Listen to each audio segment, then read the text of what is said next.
Vamos a estudiar un sistema mesoscópico electroactivo usando la teoría del funcional de la densidad electrónica y para ello vamos a usar el funcional Miranda-Bueno.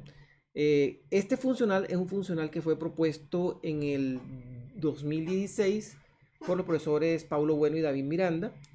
En 2019 extendieron el uso de este funcional a temperaturas finitas y lo aplicaron para definir en términos de la capacitancia electroquímica la dureza química de un sistema electroactivo. En 2021, con Corso, se publicaron unos resultados de la aplicación de estos conceptos en un detector, un biodetector que permite analizar fármacos taxanos y acá vamos a analizar estos resultados presentados en este artículo. De hecho, en este work example tomamos los datos que están en la información complementaria de este artículo. Este artículo está en Open Access, pueden mirar los datos. Esos datos que están aquí son los que estamos usando para este work example. Vamos a hacer un par de definiciones antes de continuar. Este funcional como tal es un funcional que está enmarcado en la teoría del Density Functional Theory, que es la teoría del funcional de la densidad electrónica, que básicamente consiste en que la energía de un sistema está determinada por la densidad electrónica y esa densidad electrónica es única, la energía es única para una densidad electrónica.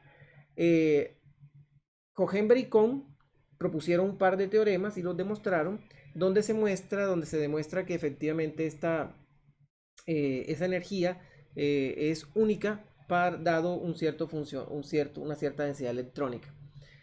Se encontró con sistemas electroactivos que la energía de estos sistemas electroactivos se pueden describir en términos de la capacitancia electroquímica de los sistemas y esa capacitancia electroquímica va a ser un funcional de la densidad electrónica también y la energía total del sistema va a expresarse en términos de esa capacitancia electroquímica. Entonces, al poder escribir en términos de la densidad electrónica, o sea, como funcional de la densidad electrónica, la energía del sistema, se puede obtener a partir de datos experimentales de capacitancia un funcional de la densidad electrónica. Lo interesante de este funcional es que no requieres hacer ningún cálculo teórico para obtenerlo, simplemente haces mediciones experimentales de la capacitancia electroquímica y obtienes los valores de energía directamente del experimento.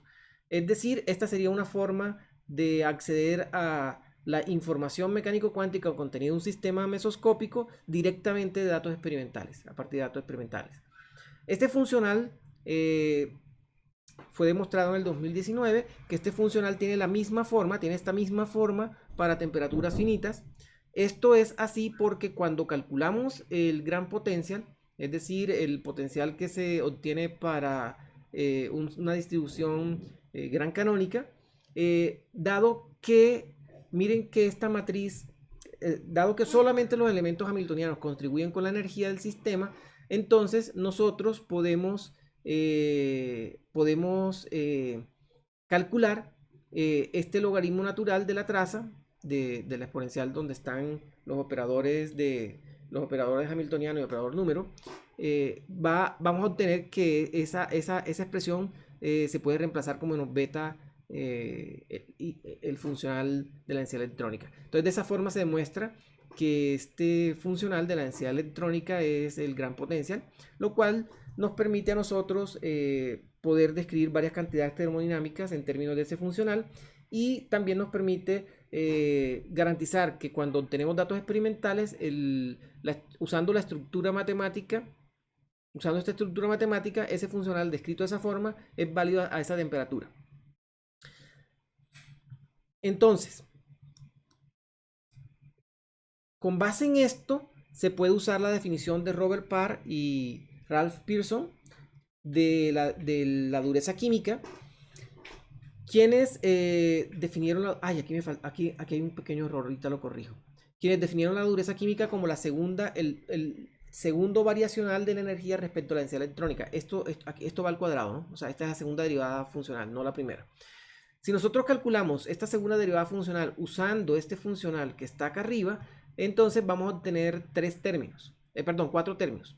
Estos cuatro términos van a depender de la capacitancia del sistema y de cómo varía esa capacitancia cuando se varía el potencial químico. Como miren que la potencia más baja es esta, para sistemas electroactivos con capacitancias grandes puede ser que superen la capacitancia debido a la interfaz electrolítica para sistemas electroquímicos. Estamos pensando en capacitancias mayores a un microfaradio. Entonces, si las capacitancias son mayores de estas de un microfaradio, incluso las de orden de un microfaradio también funcionan bastante bien, el término de primer orden sería el que va a dominar. En ese caso, entonces, la dureza química es inversamente proporcional a la capacitancia electroquímica. De esa forma se puede definir la dureza química efectiva en estos términos. Si nosotros tenemos un sistema y en ese sistema no hay ningún analito, vamos a poder medir una cierta capacitancia electroquímica que se llama la capacitancia electroquímica del blanco. No hay analito. Cuando nosotros colocamos a interactuar con el sistema electroactivo que tenemos, una molécula que va a anclarse en un receptor anclado en ese sistema, vamos a tener una capacitancia diferente, que va a ser una capacitancia ya debida a la presencia de ese analito. Entonces, podemos nosotros pensar que la densidad electrónica efectiva, que sería la resta de la densidad electrónica sin analito menos con analito, va a ser la que va a describir la interacción entre la molécula que está interactuando con su receptor específico, es decir, el analito con el receptor específico. Y de esa misma forma, el delta de capacitancia, que sería la capacitancia sin analito y con el analito anclado, nos va a representar el sistema mejor. Entonces, de esa forma, mira, aquí está la misma situación. Esta es una derivada funcional de segundo orden, no de primero. Ahorita corrijo este error. Aquí se me fue de nuevo. Entonces, al tener en cuenta esto, nosotros podemos definir una dureza química efectiva asociada a esa diferencia de densidades electrónicas. Y dado que la forma de la dureza química efectiva es una dureza que es inversamente proporcional a la capacitancia, pues nos va a quedar inversamente proporcional a la diferencia de la capacitancia. En este work example hay unos métodos que nos permiten, a partir del nombre de una muestra, aquí estamos tomando los datos experimentales del artículo. En ese artículo se presentan 6 experimentos, 3 correspondientes a una misma muestra, otros 3 a otra muestra y otros 3 a otra muestra. Es decir, para una misma muestra se tomaron 3 experimentos diferentes. Y como fueron 3 muestras, en total hay 9 experimentos reportados. Entonces, este método nos permite, identificando las muestras que están identificadas con las letras A, B y C, extraer toda la información de una misma muestra, teniendo en cuenta todos los experimentos. Acá podemos tomar los datos.